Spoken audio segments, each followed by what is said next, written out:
네, 오늘 장 플러스 이어가도록 하겠습니다. 하반기에 기대가 되는 섹터 중에 하나가 바로 엔터주인데요. 어떻게 보면 이제 콘서트나 공연들이 좀 많이 몰려있기 때문에 엔터의 계절이라고도 불립니다. 오늘 관련한 이야기 나눠볼 텐데요. 현대차증권 김현용 연구원 함께합니다. 어서 오세요. 네, 안녕하십니까? 네, 반갑습니다. 네. 엔터주 얘기는 사실 언제 들어도 재밌는 것 같아요. 네. 최근에는 뭐 다양한 엔터 쪽에 있어서의 소식들이 많이 접해지고 있는데 네. 3분기 사상 최대 매출액이 지금 전망이 되고 있는 상황인 거죠? 네네. 일단은 지금 실적이 2분기에도 너무나 좋았는데 네. 3분기에도 뭐 그거보다 더 좋은 기업들도 지금 나오는 상황이에요. 오. 왜 이렇게 좋은지 이제 뜯어보니까 네. 아무래도 이제 뭐 음반뿐만 아니라 특히 공연 쪽이 지금 사상 최대 분기 모객, 정확히 숫자로 본다면은 네. 분기에만 380만 명 가까운 이제 글로벌 그 오디언스가 K-팝 콘서트를 지금 찾고 있는 상황이거든요. 역대 최고치입니다. 그래서 이제 그런 부분들이 이제 실적으로 연결이 되면서 주요 엔터사들, 특히 네. 이제 뭐 SM이나 하이브 같은 상위 엔터사들을 중심으로 지금 3분기 실적이 매우 좋을 것으로 예상이 되고 있습니다. 네, 지금 여러 가지 뭐 4사죠. 이제 3파에서 4사로 바뀐 지가 꽤 됐는데 네. 엔터주 중에서 사실 저는 이전부터 3분기 넘어서면서부터 SM을 탑픽으로 꼽는 쪽이 굉장히 많더라고요. 네네. 우리 김현용 연구원님께서는 어떤 엔터주를 가장 좀 좋게 보실까요? 저도 SM입니다. SM. 네. SM 중에서 혹시 좋아하는 가수가 있으셔서 뭐 카리나 뭐 가수 좋아해서 SM 뭐 그런 건 에스파 뭐 모든 분들이 좋아하는 에스파도 네, 있고요. 그리고 사실 이제 SM 같은 경우에는 이제 3분기 실적이 상반기 대비 하반기에 영업이익이 월등히 좋아지는 사실 유일한 기업입니다. 엔터 4사 중에서 이제 실적의 방향성이 상저하고 패턴이 가장 뚜렷하고요. 그리고 앞으로의 이익 창출 능력을 가늠할 수 있는 지표가 4세대 걸그룹이랑 막 시작된 5세대 보이그룹 경쟁에서 선두를 차지하고 있느냐. 이 부분 중요할 텐데요. SM이 4세대 걸그룹에서는 에스파, 네. 그리고 5세대 보이그룹에서는 최근 데뷔한 라이즈라는 팀이 데뷔 앨범부터 지금 100만 장 이상을 판매하면서 소위 돌풍을 일으키고 있는 것이죠. 네. 그래서 SM이 지금의 이익 창출 능력도 좋고 또 앞으로의 어떤 신인들이 가져올 이익 창출 능력 또한 좋기 때문에 엔터 4사 중에서 현 주가에서 사실 부담스러운 부분도 있을 텐데 많이 올라서 여기서도 신규 매수를 적극적으로 추천드릴 수 있는 종목이 바로 SM입니다. 하이브도 우리가 안 볼 수가 없잖아요. 네. 최근에 우리 김현용 연구원님 보고서 중에서 네. 위버스가 좀 아쉬웠다라는 제목의 리포트도 나왔는데 네네. 이제 플랫폼 관련해서는 위버스 때문에 지금 하이브가 좀 주가에 발목이 잡히는 게 아닌가. 그렇죠. 일단은 이제 2분기 실적대를 보시면 2분기 실적 리뷰 때 네. 이제 위버스와 관련된 그 영업 지표 제일 중요한 게 이제 월간 활성 이용자 수인데요.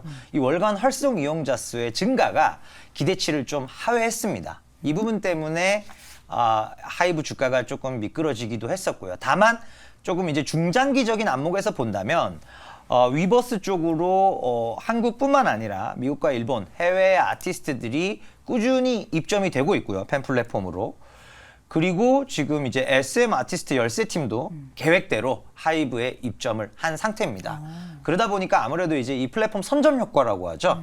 팬 플랫폼에 있어서 이 하이브 위버스의 선점 효과가 무시할 수 없는 수준이고 이런 부분들이 엔터 4사 중에 유일하게 플랫폼 사업을 가지고 있는 하이브 쪽의 밸류에이션 리레이팅으로 이어질 가능성이 다분합니다. 네. 따라서 하이브도 SM과 더불어서 신규 매수가 가능한 종목이라고 추천드리고 있습니다. 네. 하이브, SM 뭐 전체적으로 엔터의 움직임들을 보면은 네. 국내보다는 해외 시장, 특히 미국 시장에 좀 타겟을 두고 네. 활발하게 움직임을 나타내고 있는 것 같은데 네. 보면 2분기에서 3분기 넘어갈 때 이제 A2K, JYP 있었고요. 저 하이브도 보니까 지금 뭐라고 더 그러죠? 데뷔를 하고 합작 있습니다. 그룹? 네. 네. 지금 데뷔를 한 건가요? 이게 이제 합작 그룹의 프로젝트명이 더 데뷔여서 더 데뷔. 그렇게 말씀을 드린 것이고요. 네네. 이 더 데뷔라는 프로젝트가 이제 개시가 돼서 미국인들을 대상으로 한 이제 걸그룹 프로젝트에 돌입을 했고요. JYP의 A2K보다는 조금 더 이제 뒷타임입니다. 그래서 A2K가 연내에 데뷔가 가능한 구조라면 더 데뷔도 그래도 내년 한 1분기 말께 이 정도에는 이제 미국인으로 구성된 걸그룹이 데뷔를 할 수 있을 것으로 그렇게 예상하고 있습니다. 네. 지금 IPO도 예정돼 있는 기업 있죠. 이제 SM과 네. 카카오 엔터 IPO를 향한 첫걸음이 이미 시작됐다라고 볼 수가 있겠는데 네.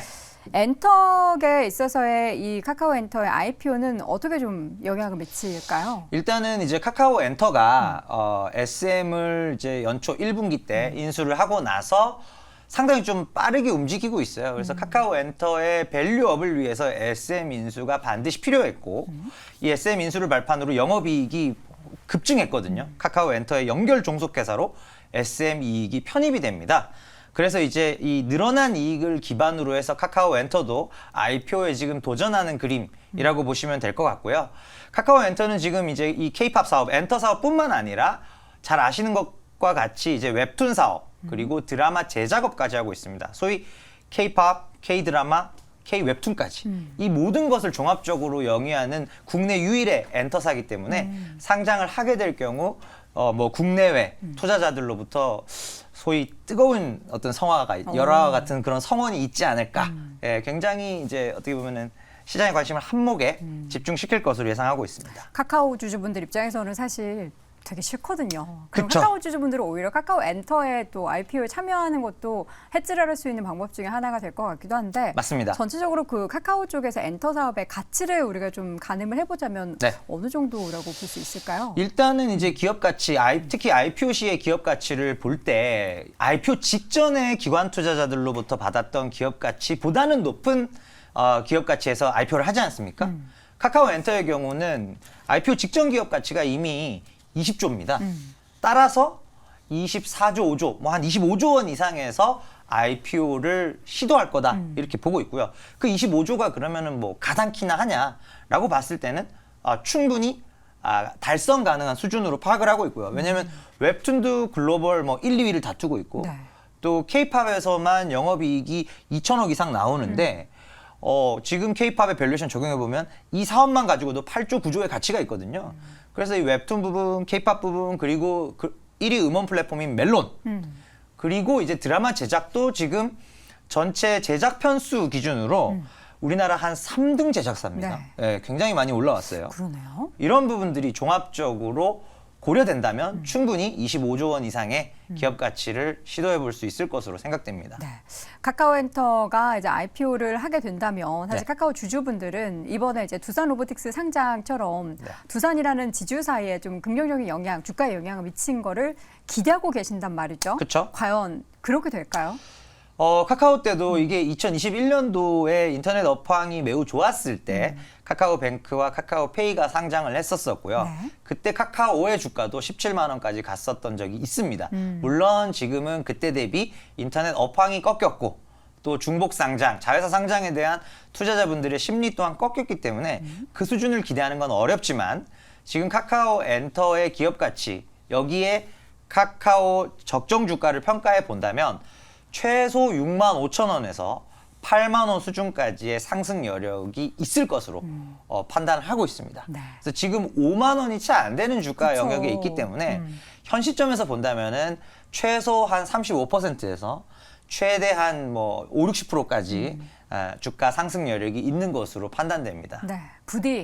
부디 정말 그렇게 주가 상승 여력만큼 주가가 네. 잘 올라줬으면 하는 바람을 가져보겠고요. 네. 게임주도 좀 간단히 보죠. 최근에는 크래프톤 관련해서 리포트를 쓰셨더라고요. 네. 크래프톤도 너무 좀 답답해서 예, 맞습니다. 예. 전반적으로 지금 제가 뭐 보고 커버하고 있는 있는. 예, 게임 섹터, 미디어 섹터 뭐 다 안 좋아요. 엔터만 그나마 괜찮은 그쵸. 아주 좋은 상황인데 게임주의 경우 이제 쭉 3분기 실적을 점검을 해 보니까 크래프톤만 실적이 괜찮나요? 멀쩡합니다. 오, 네. 다행이네요. 그래서 이제 배틀그라운드라는 이제 그 게임의 속성상 이제 뭐 매출이나 이런 것들이 안정적이에요. 네. 다른 대부분의 게임사들이 MMORPG 게임을 기반으로 하고 있고 이는 시간이 지날수록 매출이 빠지거든요. 네.